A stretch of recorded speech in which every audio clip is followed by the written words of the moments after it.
Hello दोस्तों, कैसे आप सभी लोग। आज मैं आपको 12th क्लास का चैप्टर जो मैं करा रही थी उसको कराऊंगी। इसमें आज मैं आपको मोहनजोदड़ो बताऊंगी उसके बारे में। तो चलिए वीडियो शुरू करते हैं।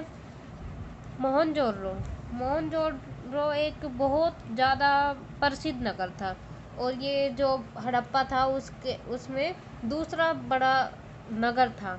ये इतनी विकसित तरीके से बनाया गया था, बहुत ही ज़्यादा। तो ये एक प्रसिद्ध नगर था। और जो मोहनजोदड़ो है उसका अर्थ क्या था? मृतकों का टीला। तो एक कई बार क्वेश्चन आ जाता है कि मोहनजोदड़ो को मृतकों का टीला कहते हैं, किस चीज़ से नाम जाना जाता, तो इसको जाना जाता है मृतकों का टीला। तो और इसकी खोज किसने की थी? राखाल दास बनर्जी ने इसकी खोज की थी। कब की थी? 1922 ईस्वी में। तो मोहनजोदड़ो मृतकों का टीला है, और इसको राखाल दास बनर्जी ने 1922 ईस्वी में खोजा था। जो मोहनजोदड़ो है वो 125 हेक्टेयर में फैला हुआ है। ये इतना बड़ा है, इसका क्षेत्र है ये। और मोहनजोदड़ो 7 प्राप्त हुई। ये जो साइंटिस्ट यानी वैज्ञानिक है ये मानते हैं कि ये जो नगर है 7 बार उजड़ा और बसा, यानी कि 7 परतें मिली है इसकी। 7 बार ये उजड़ा है और फिर बस गया है फिर 2 बार।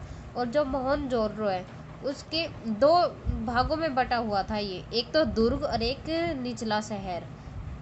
तो दुर्ग में क्या था, कैसे कौन रहते थे? दुर्ग में राजा और अधिकारी रहते, जो बड़े लोग हैं, जो राजा के संपर्क में थे, वो तो दुर्ग में रहते थे।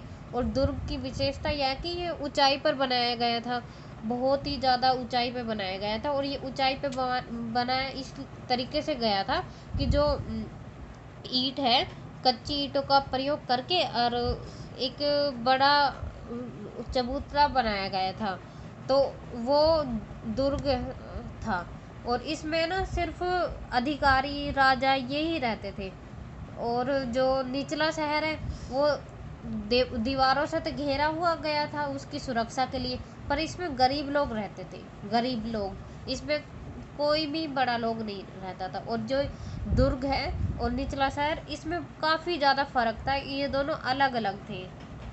दुर्ग दुर्ग की सुरक्षा, अब सुरक्षा पे ध्यान दे तो विशाल दीवारों से घिरा हुआ था ये, मतलब कि बहुत ज़्यादा बड़ी बड़ी ऊंची ऊंची और बहुत ही चौड़ी चौड़ी दीवारें इसके खड़ी की गई थी, ताकि कोई दुश्मनी इस पे अगर कोई अटैक करे कोई, तो इस अपनी सुरक्षा कर सके।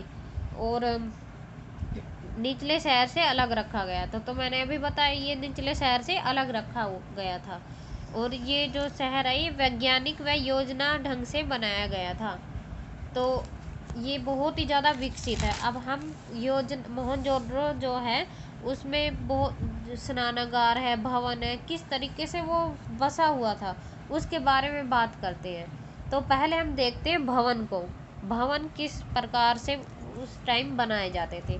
तो एक तो ये विशेष प्रकार से बनाए जाते थे, एक योजना होती थी उनकी, योजना के बगैर वो भवन नहीं बनते थे, एक विशेष योजना से बनाए जाते थे। दूसरा है ऊंचे चबूतरे पर बनाए जाते थे। उनको जैसे कि कोई बाढ़ आ जाए, बाढ़ वगैरह से बचाने के लिए, कोई भी प्राकृतिक आपदा है जैसे, तो उसको है ना ऊंचे चबूतरे पे बनाया गया था ताकि बाढ़ इन सब से बच सके।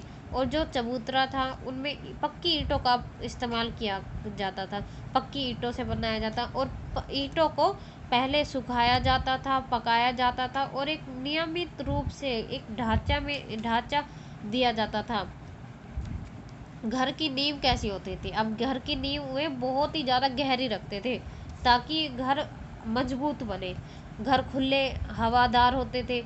और जो हर घर में एक मध्य में बीच में एक आंगन होता था, और उस आंगन में क्या करते थे वे लोग? खाना और कटाई करते थे। सिर्फ उसमें खाना बनाया जाता था और कटाई करते थे। कटाई। और जो आंगन था, जो उसके चारों ओर में कमरे बने हुए थे, एकांत का ध्यान रखा गया था। इसलिए कोई भी है ना, अगर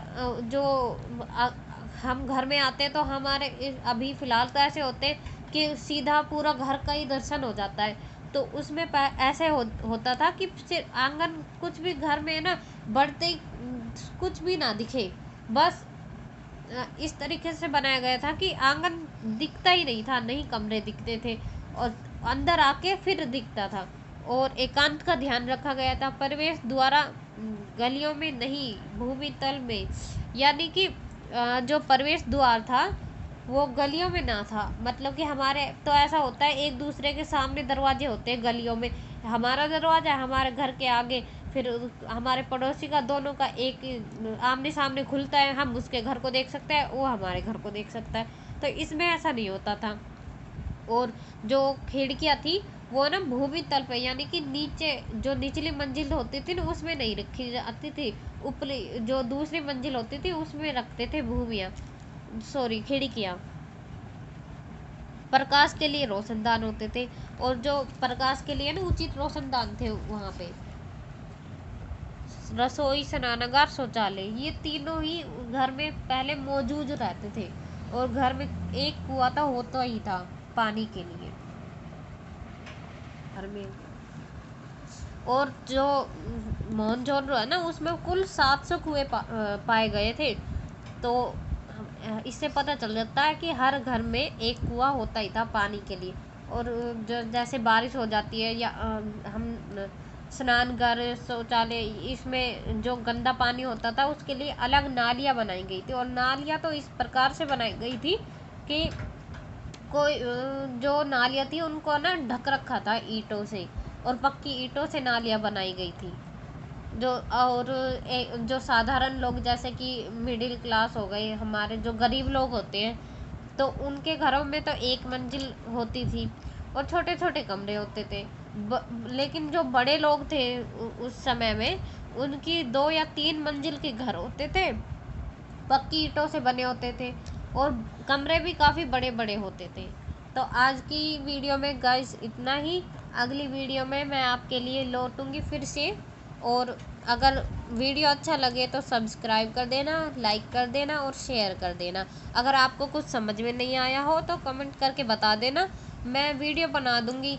अगर और कोई सब्जेक्ट है उसके बारे में भी आपको नहीं आ रहा हो तो आप वो भी बता देना, मैं बना दूंगी वीडियो। Thank you.